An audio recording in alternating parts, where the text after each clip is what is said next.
Hybridisation of atomic orbitals. तो इसकी hybridisation की डेफिनेशन होती है intermixing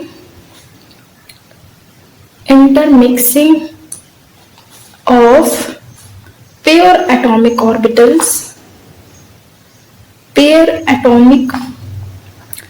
orbitals of different shape and energy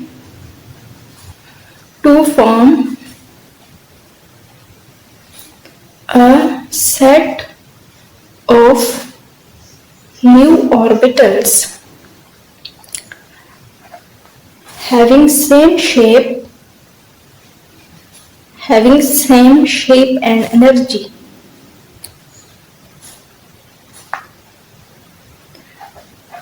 अच्छा, ये डेफिनेशन तो समझ तब आएगी जब इसका बैकग्राउंड हो। अब हाइब्रिडाइजेशन का बैकग्राउंड जो है वो कैसे पता चला? तो हाइब्रिडाइजेशन के बैकग्राउंड में कुछ ऑब्जर्वेशंस थी।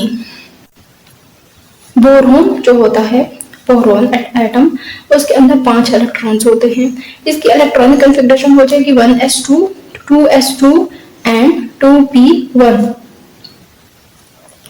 यानी p ऑर्बिटल के ऐसे 3 ओरिएंटेशंस होती हैं, px py एंड pz। तो p के अंदर एक ही इलेक्ट्रॉन है, यानी p ऑर्बिटल के अंदर, यानी ओवरऑल बोरोन के अंदर एक ही अनपेयर्ड इलेक्ट्रॉन है। तो इसको मोनोवैलेंट होना चाहिए। बोरोन को क्या होना चाहिए? मोनोवैलेंट। लेकिन हकीकत में ये मोनोवैलेंट नहीं होता, बल्कि ये क्या होता है? ट्राइवैलेंट होता है। हकीकत में ये क्या होता है? ट्राइवैलेंट होता है। बोरोन हमेशा 3 बॉन्ड्स बनाता है, जैसे बोरोन ट्राइक्लोराइड, बोरोन ट्राइहाइड्रोजन। तो ये ऐसा क्यों है? इसके अलावा हम कार्बन का अगर देखें तो कार्बन होता है 6 इलेक्ट्रॉन्स हैं, 1s2 2s2 2px होगा, 2py एंड 2pz। तो 1 और 2 कुल मिलाकर 6 इलेक्ट्रॉन्स हो गए। तो अब कार्बन के अंदर 2 अनपेयर्ड इलेक्ट्रॉन हैं, तो कार्बन को क्या होना चाहिए? डाइवैलेंट होना चाहिए, यानी 2 बॉन्ड बनाने चाहिए। लेकिन हकीकत में कार्बन डाइवैलेंट नहीं होता, बल्कि कार्बन क्या होता है? टेट्रावैलेंट। कार्बन के टेट्रावैलेंट कंपाउंड्स होते हैं, जैसे CH4 CCl4 वगैरह वगैरह। अब कार्बन टेट्रावैलेंट कैसे हो गया? कार्बन ऐसे ही टेट्रावैलेंट हो सकता है जबकि ये 2s के जो 2 इलेक्ट्रॉन्स हैं, इनमें से एक इलेक्ट्रॉन एक्साइट करके हम इधर p ऑर्बिटल में ले आए। यानी कार्बन के अगर वैलेंस शेल की कॉन्फ़िगरेशन करें तो ये हो जाएगा 2s और 2p के 3 ओरिएंटेशंस होती हैं। s के अंदर 2 इलेक्ट्रॉन्स हैं, p के अंदर भी ऐसे 2 इलेक्ट्रॉन हैं। ये क्या है? कार्बन का ग्राउंड स्टेट कॉन्फ़िगरेशन। अब क्या होता है? s का एक इलेक्ट्रॉन जो है वो एक्साइट करके ऐसे p के अंदर आ जाता है, तभी तो कार्बन टेट्रावैलेंट होगा। तो इस स्टेट को कहा जाता है एक्साइटेड स्टेट। एक्साइटेड स्टेट में अब 4 अनपेयर्ड इलेक्ट्रॉन हो गए। तो अब यहाँ पर कार्बन की टेट्रावैलेंसी समझ में आती है, कार्बन टेट्रावैलेंट। लेकिन अब जो कार्बन के 4 बॉन्ड बनने चाहिए वो डिफरेंट होने चाहिए, क्योंकि कार्बन का एक इलेक्ट्रॉन s में है और 3 p में है। तो एक बॉन्ड उसका डिफरेंट होना चाहिए, उसका बॉन्ड लेंथ शॉर्ट होना चाहिए, और इन 3 की वजह से जो बॉन्ड बनेगा वो डिफरेंट होना चाहिए। लेकिन हकीकत में क्या होता है कि कार्बन के जो चारों बॉन्ड्स हैं उनका लेंथ बराबर होता है, ये इक्वल इन लेंथ होते हैं, इक्वल लेंथ ऑफ बॉन्ड्स। तो ये कार्बन के चारों बॉन्ड्स इक्वल लेंथ के होते हैं। अब ये कैसे पॉसिबल है? इसके लिए क्या हुआ होगा? इन ऑर्बिटल्स की मिक्सिंग हुई होगी, यानी कार्बन का हाइब्राइड स्टेट कुछ इस तरह से होगा कि एक s और 3 p ऑर्बिटल्स आपस में मिक्स हो गए होंगे और इसने 4 ऑर्बिटल्स बनाए होंगे। अब ये 4 ऑर्बिटल्स बने हैं एक s और 3 p की मिक्सिंग से, तो इसलिए हमें sp3 कहेंगे इन्हें। अब इस केस में 4 अनपेयर्ड इलेक्ट्रॉन हो गए 4 ऑर्बिटल के अंदर, और चारों इलेक्ट्रॉन्स सेम हैं क्योंकि ये ऑर्बिटल्स अब सारे सेम हैं। तो इस केस में अब कार्बन जो 4 बॉन्ड बनाएगा वो सेम होंगे। कार्बन के चारों बॉन्ड सेम होंगे। तो यहाँ से आपको समझ में आता है कार्बन कैसे 4 सेम बॉन्ड्स बनाता है। तो अब आपको ये डेफिनेशन समझ में आएगी कि hybridization is intermixing of pure atomic orbitals of different shape and energy to form a set of new orbitals having same shape and energy। यानी pure atomic orbitals की मिक्सिंग हुई है और उसके नतीजे में orbitals of same shape and energy बन गए।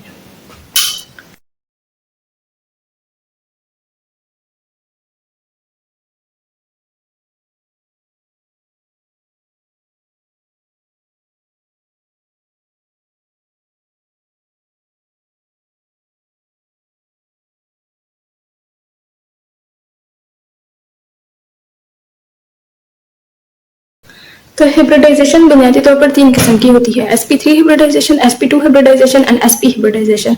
sp3 हाइब्रिडाइजेशन में क्या होता है? The process of mixing of 1s and 3p orbitals to form 4 new equivalent sp3 hybrid orbital। sp3 hybrid orbitals is called sp3 hybridization।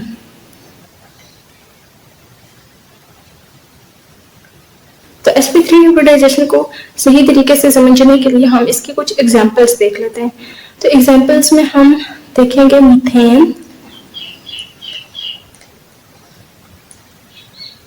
एक methane देख लेते हैं CH4 की फॉर्मेशन, एक हम वाटर देख लेते हैं और एक हम देख लेते हैं अमोनिया। तो सबसे पहले हम स्ट्रक्चर ऑफ मीथेन को डिस्कस कर लेते हैं।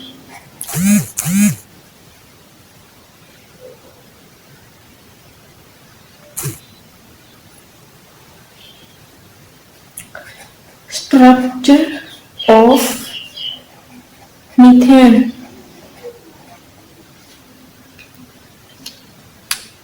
तो मीथेन होता है CH4। अब इस CH4 में कार्बन के अंदर 6 इलेक्ट्रॉन्स होते हैं।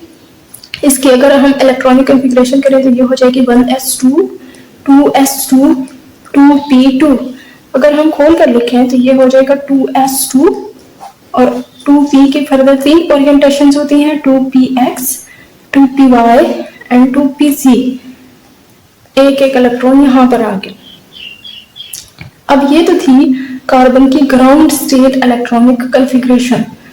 कार्बन की जो एक्साइटेड स्टेट इलेक्ट्रॉनिक कॉन्फ़िगरेशन होगी उसमें एक इलेक्ट्रॉन जो है s ऑर्बिटल का वो एक्साइट करके p ऑर्बिटल में चला जाएगा।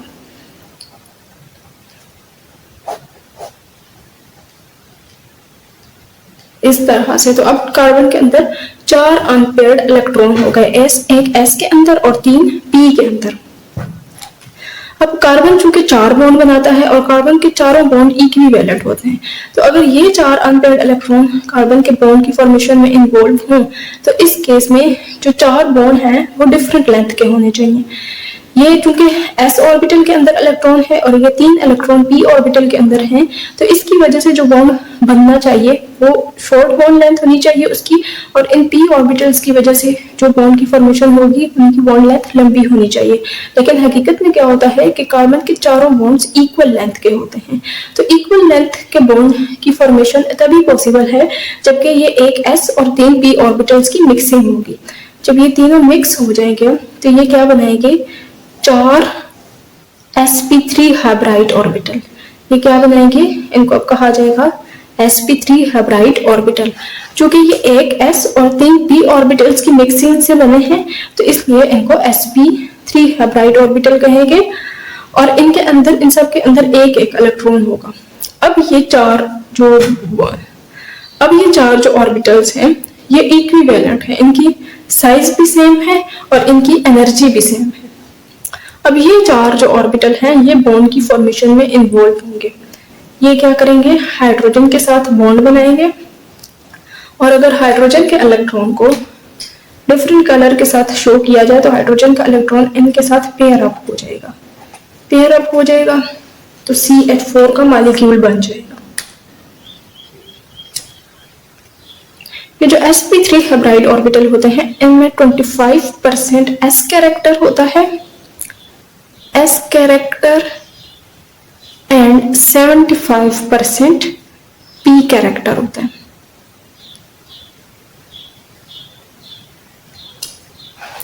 और इन ऑर्बिटल्स की वजह से, और ये ऑर्बिटल्स जो होते हैं इनको अगर डायग्रामेटिकली इनकी इंटरमिक्सिंग की जाए तो ये एक s ऑर्बिटल होता है और ये 3 p ऑर्बिटल, एक s ऑर्बिटल जो कि स्फेरिकल होता है और 3 p ऑर्बिटल तीनों एक्सिस पे होते हैं। ये लेट्स सपोज x एक्सिस है, ये y एक्सिस है और ये z एक्सिस है। तो x एक्सिस के ऊपर जो होगा वो कुछ इस तरह से होगा, y एक्सिस पे जो होगा वो ऐसे होगा, और एक होगा z एक्सिस पे। इन तीनों p ऑर्बिटल्स की मिक्सिंग होगी तो 4 हाइब्राइड ऑर्बिटल्स बनेंगे, और उन 4 हाइब्राइड ऑर्बिटल्स को अगर अलग अलग बनाया जाए तो वो कुछ ऐसे होंगे।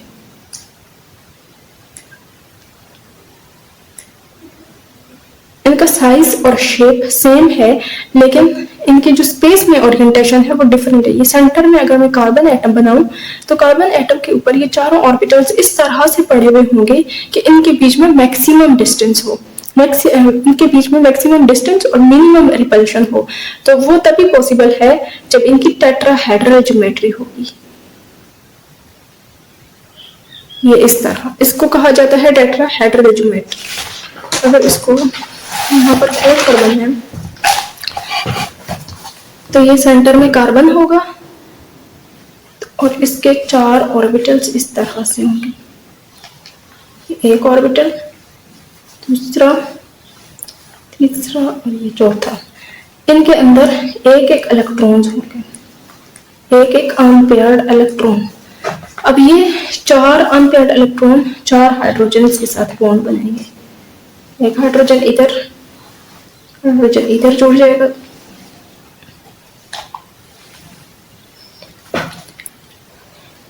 यहाँ से हाइड्रोजन भी तो अपना एक इलेक्ट्रॉन लेकर आएगा और वो इस कार्बन के एक अनपेयर्ड इलेक्ट्रॉन के साथ पेयर अप कर लेगा। तो ये कार्बन के 4 बॉन्ड्स बन गए हाइड्रोजन के साथ।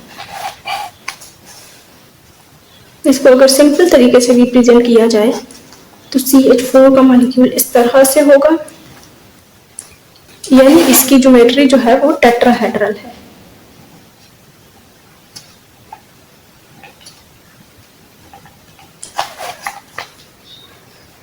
ऐसे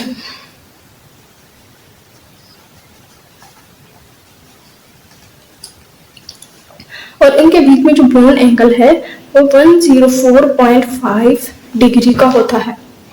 सॉरी, ये होगा 109.5 डिग्री का एंगल होता है। यहाँ पे कार्बन का था sp3 हाइब्राइड ऑर्बिटल और हाइड्रोजन का है s ऑर्बिटल। तो ये जो बॉन्ड बना है sp3s ओवरलैप हुआ है, यहाँ पर भी sp3s ओवरलैप, sp3s ओवरलैप और इधर भी sp3 और s ओवरलैप हुआ है। जो मीथेन है इसका 3 डायमेंशनल शेप जो है वो कुछ इस तरह से होता है।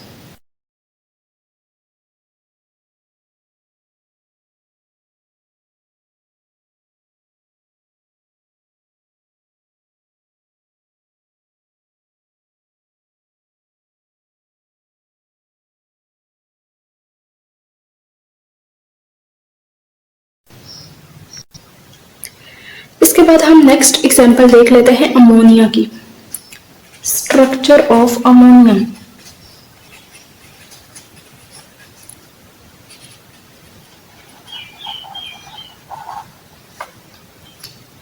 तो अमोनिया होता है NH3। नाइट्रोजन का अगर हम इलेक्ट्रॉनिक कॉन्फ़िगरेशन करें तो नाइट्रोजन के अंदर 7 इलेक्ट्रॉन होते हैं, 1s2, 2s2, 2px, 2py and 2pz। p के लिए बचे हैं यहाँ पर 3 इलेक्ट्रॉन, तो हुम्स रूल के अकॉर्डिंग हम सारे p ऑर्बिटल्स को इवनली फिल करेंगे। अगर इसका बुक्स डायग्राम देखें तो ये s और ये 3 p के ऑर्बिटल्स, s के अंदर 2 इलेक्ट्रॉन और p के अंदर एक इलेक्ट्रॉन। एक s और 3 p ऑर्बिटल्स की मिक्सिंग होगी तो 4 sp3 हाइब्राइड ऑर्बिटल्स बनेंगे। अब इनमें से एक ऑर्बिटल के अंदर 2 इलेक्ट्रॉन होंगे और बाकी ऑर्बिटल्स के अंदर एक इलेक्ट्रॉन होगा। अब ये जो 3 अनपेयर्ड इलेक्ट्रॉन हैं ये बॉन्ड बनाएंगे हाइड्रोजन के साथ। ये क्या करेंगे, हाइड्रोजन का एक ही ऑर्बिटल होता है और उसके अंदर एक ही इलेक्ट्रॉन होता है, तो उसके साथ बॉन्ड की फॉर्मेशन करेंगे। अगर हम अमोनिया का स्ट्रक्चर बनाएं तो ये सेंटर में नाइट्रोजन और नाइट्रोजन के ऊपर जो sp3 हाइब्राइड ऑर्बिटल्स हैं वो कुछ इस तरह से पड़े हुए होंगे। इनका टेट्राहेड्रल अरेंजमेंट होगा क्योंकि sp3 हाइब्रिडाइजेशन है। अब इनके अंदर एक ऑर्बिटल के अंदर चूंकि पेयर ऑफ इलेक्ट्रॉन है तो ये एक ऑर्बिटल के अंदर हम इलेक्ट्रॉन का पेयर बना देते हैं और बाकी ऑर्बिटल्स के अंदर एक इलेक्ट्रॉन रखते हैं। तो ये जो अनपेयर्ड इलेक्ट्रॉन है ये अब 3 हाइड्रोजन के साथ बॉन्ड बनाएंगे। इधर से ये हाइड्रोजन के साथ ये बॉन्ड की फॉर्मेशन करेंगे तो ये अनपेयर्ड इलेक्ट्रॉन क्या होंगे, पेयर अप हो जाएंगे। तो जो अमोनिया का स्ट्रक्चर बनकर आता है वो कुछ इस तरह से होगा। ये लोन पेयर ऊपर पड़ा हुआ होगा नाइट्रोजन के और ये 3 जो हैं बॉन्ड्स होंगे विद हाइड्रोजन।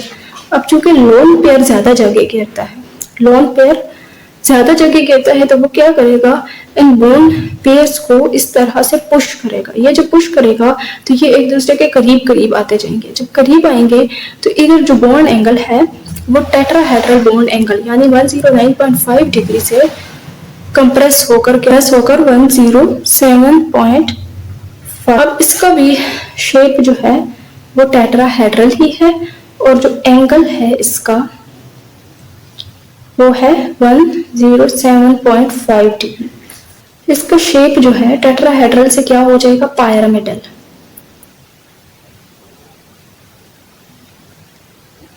इसके शेप की जो एनिमेशन है वो कुछ इस तरह से होगी।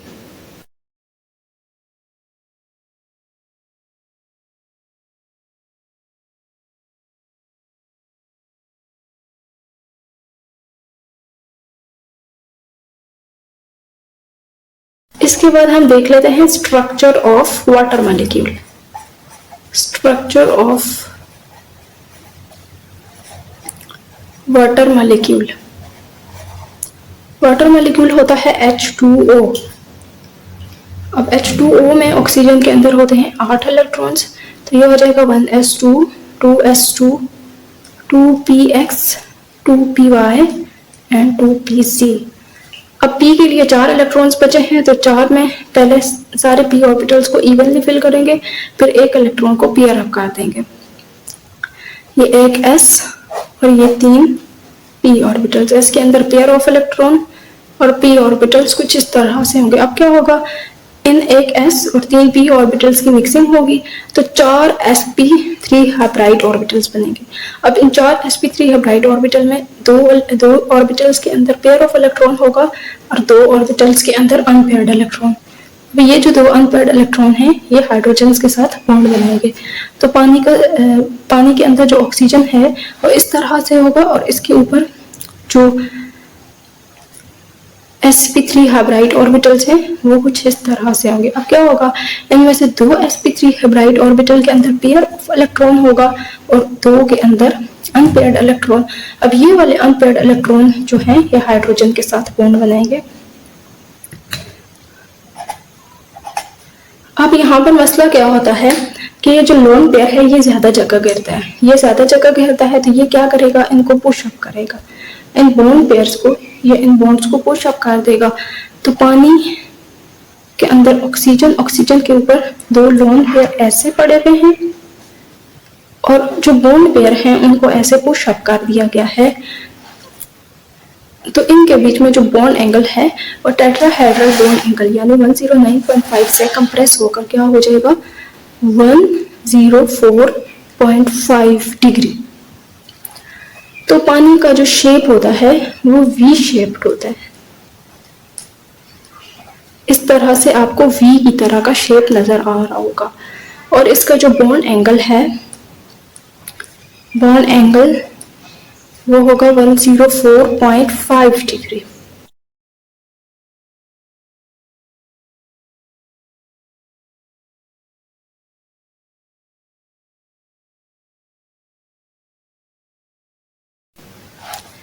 तो ये तो थी sp3 हाइब्रिडाइजेशन।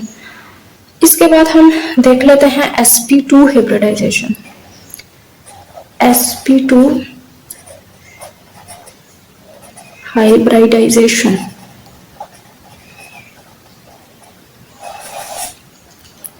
sp2 हाइब्रिडाइजेशन कैसे होगी? एक s और दो p ऑर्बिटल्स की मिक्सिंग से, 1s orbital and 2p orbitals कि आपस में क्या होगी? मिक्सिंग।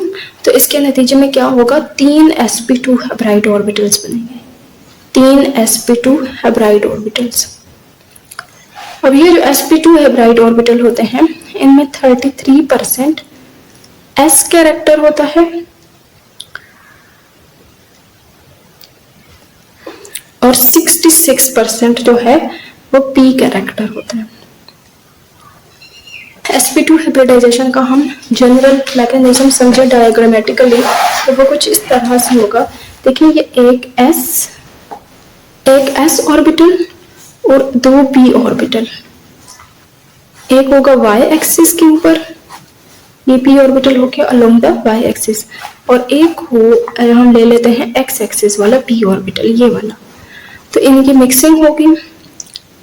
इनकी मिक्सिंग के नतीजे में जो 3 sp हाइब्राइड ऑर्बिटल्स बनेंगे वो कुछ इस तरह से होंगे।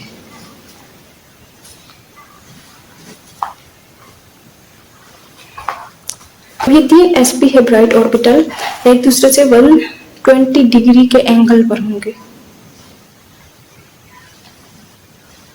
ये इस तरह से पड़े हुए होंगे, इनके बीच में एंगल होगा 120 डिग्री और इनका शेप होगा इक्विलैटरल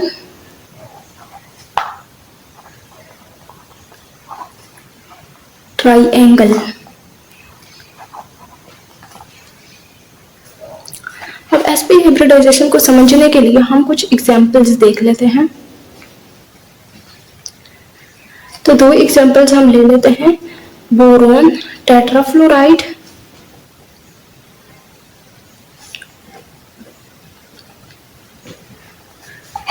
और इथीन।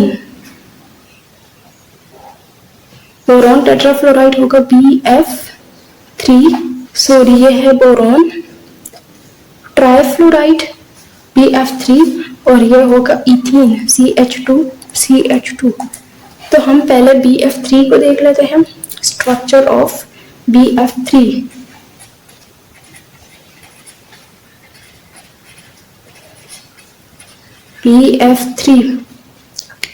BF3 में सेंट्रल एटम जो है वो बोरोन है। बोरोन के अंदर 5 इलेक्ट्रॉन होते हैं, तो ये 1s2 2s2 2px 2py and 2pz होगा। तो p के लिए एक इलेक्ट्रॉन बचा है, वो एक ही p के अंदर ऐसे आ जाएगा। अब हम इसको ऐसे अगर खोल कर लिखें तो s के अंदर 2 इलेक्ट्रॉन और p के अंदर 1 इलेक्ट्रॉन। अब होगा क्या, यहाँ पर इस इलेक्ट्रॉन का एक्साइटेशन होगा, एक s वाला इलेक्ट्रॉन आकर इधर p में आ जाएगा, तो s के अंदर 1 इलेक्ट्रॉन बच गया और p के अंदर जो है 2 अनपेयर्ड इलेक्ट्रॉन आ गए और एक p ऑर्बिटल जो है वो खाली है, इसके अंदर 0 इलेक्ट्रॉन है। ये हो गई जी बोरोन की एक्साइटेड स्टेट वाली कॉन्फ़िगरेशन। अब क्या होगा, एक s और ये 2 p ऑर्बिटल्स की मिक्सिंग होगी और 3 sp2 हाइब्राइड ऑर्बिटल बनेंगे और साथ में ये pz ऑर्बिटल ऐसे ही पड़ा हुआ होगा। ये हो गए sp2 हाइब्राइड ऑर्बिटल्स। अब इन sp2 हाइब्राइड ऑर्बिटल में अनपेयर्ड इलेक्ट्रॉन ऐसे ही पड़े हुए हैं, तो ये 3 बॉन्ड बनाएगा 3 फ्लोरीन के एटम्स के साथ। तो इस तरह से बोरोन ट्राइफ्लोराइड बन जाएगा। बोरोन ट्राइफ्लोराइड का स्ट्रक्चर कुछ इस तरह होगा, सेंटर में बोरोन पड़ा हुआ है और उसके ऊपर 3 sp2 ऑर्बिटल्स जो है 120 डिग्री के एंगल के ऊपर पड़े हैं। अब ये तीन sp2 ऑर्बिटल्स जो हैं तीन फ्लोरीन के साथ बॉन्ड बनाएंगे। sp2 ऑर्बिटल्स के अंदर सिंगल सिंगल इलेक्ट्रॉन था और ये क्या करेंगे, तीन फ्लोरीन के साथ ऐसे बॉन्ड बनाएंगे।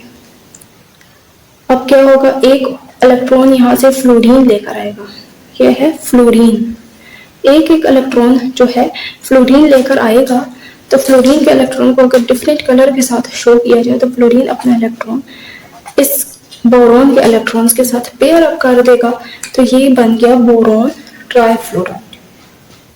ये बन जाएगा बोरॉन ट्राइफ्लोराइड। इसका शेप होगा ट्राइएंगुलर प्लेनर और इसके बीच में जो बॉन्ड एंगल होगा वो 120 डिग्री का होगा। इसके बाद हम देख लेते हैं structure of methane. Structure of ethene, तो इथीन होता है CH2 डबल बॉन्ड CH2।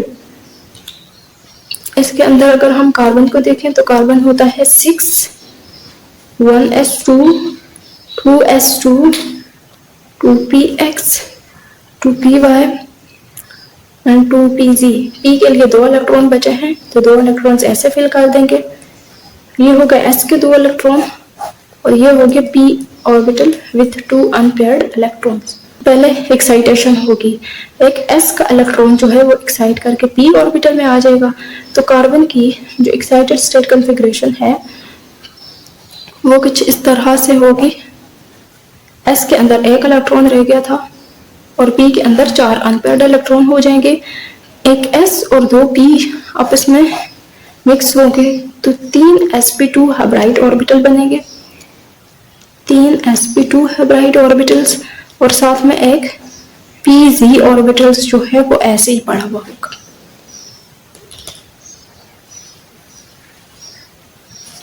अब इस कार्बन के ऊपर ये 3 sp2 हाइब्राइड ऑर्बिटल और ये pz ऑर्बिटल ये किस तरह से पड़े हुए होंगे, वो कुछ ऐसे होगा।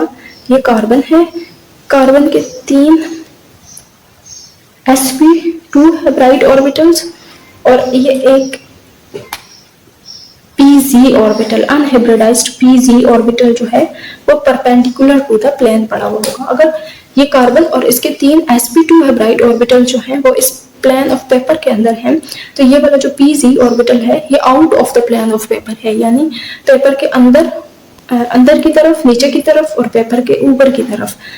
इसी तरह दूसरे भी कार्बन होगा और उसके भी 3 जो है sp2 हाइब्राइड ऑर्बिटल्स होंगे और एक जो है अनहाइब्रिडाइज्ड pz ऑर्बिटल इसके ऊपर ऐसे पड़ा हुआ होगा। तो अब क्या होगा, ये हो गया sp2 एक कार्बन का, ये दूसरे कार्बन का और ये बाकी sp2 हाइब्रिडाइज्ड ऑर्बिटल्स। इनके अंदर एक एक इलेक्ट्रॉन होगा और ये जो अनहाइब्रिडाइज्ड ऑर्बिटल है इनके अंदर भी तो एक एक इलेक्ट्रॉन था।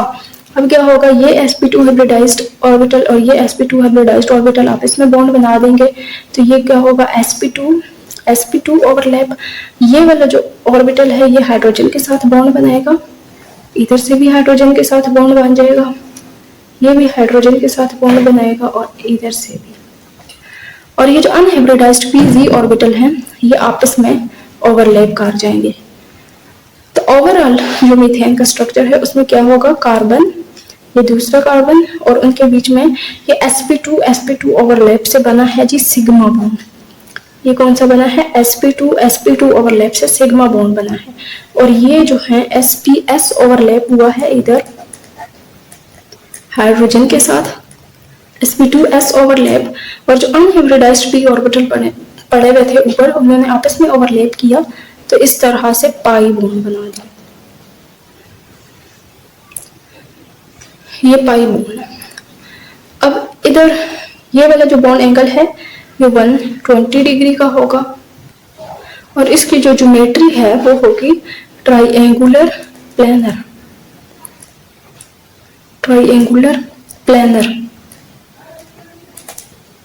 इसकी इसकी जो ज्योमेट्री होगी वो होगी ट्रायंगुलर प्लेनर।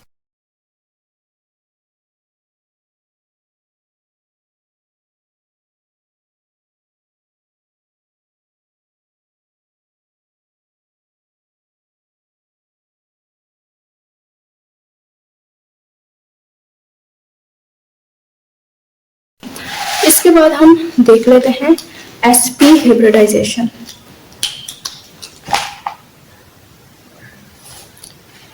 sp हाइब्रिडाइजेशन,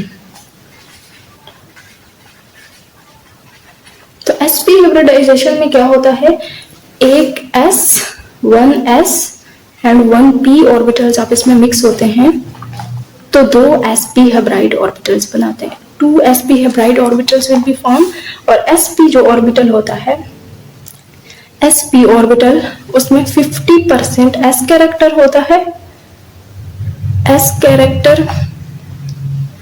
और 50% p कैरेक्टर।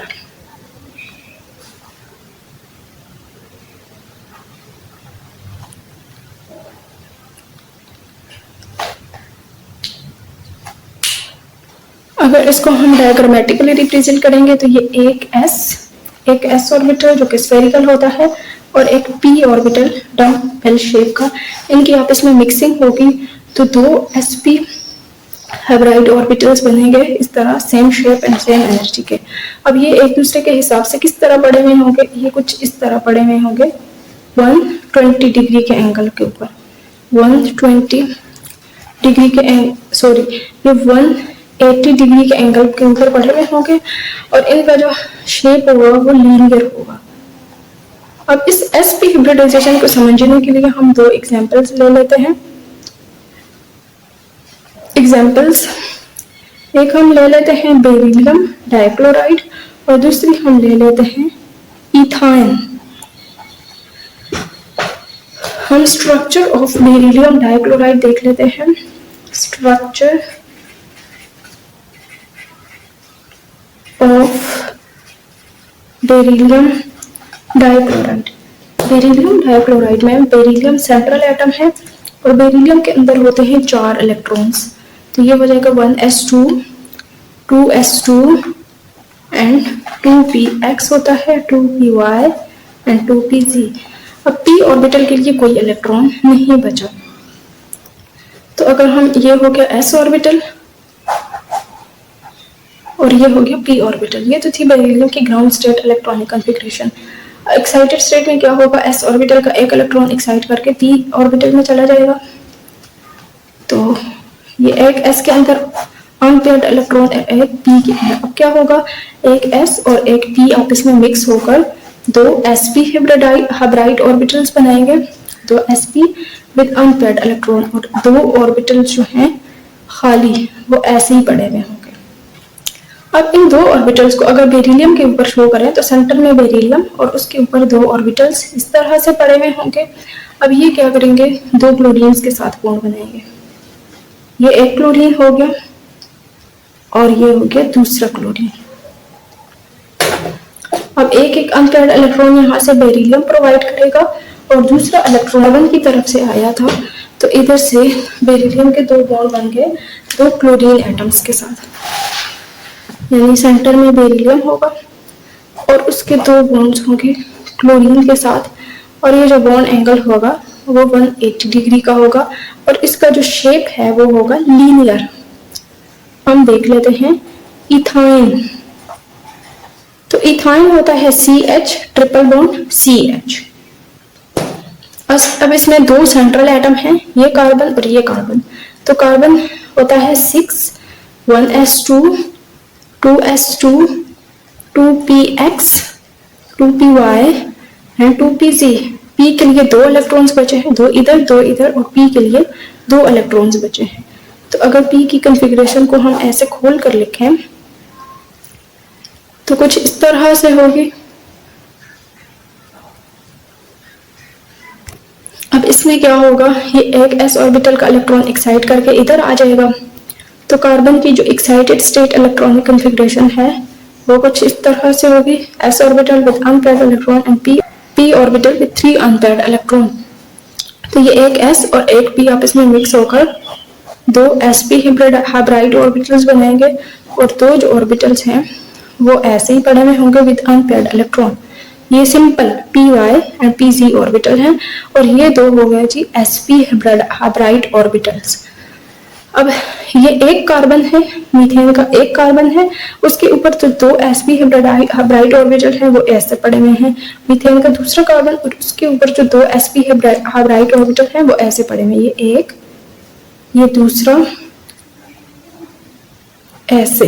अब ये बाहर वाले जो sp हाइब्राइड ऑर्बिटल हैं ये हाइड्रोजन्स के साथ बॉन्ड बना देंगे, और ये अंदर वाले आपस में बना देंगे, तो ये sp ओवरलैप हो जाएगा, ये sp और s overlap, this is also sp/s overlap. और दो जो अनहाइब्रिडाइज्ड p ऑर्बिटल्स हैं ये दो वाले, ये दोनों कार्बन्स के ऊपर ऐसे परपेंडिकुलर टू द प्लेन पड़े हुए होंगे।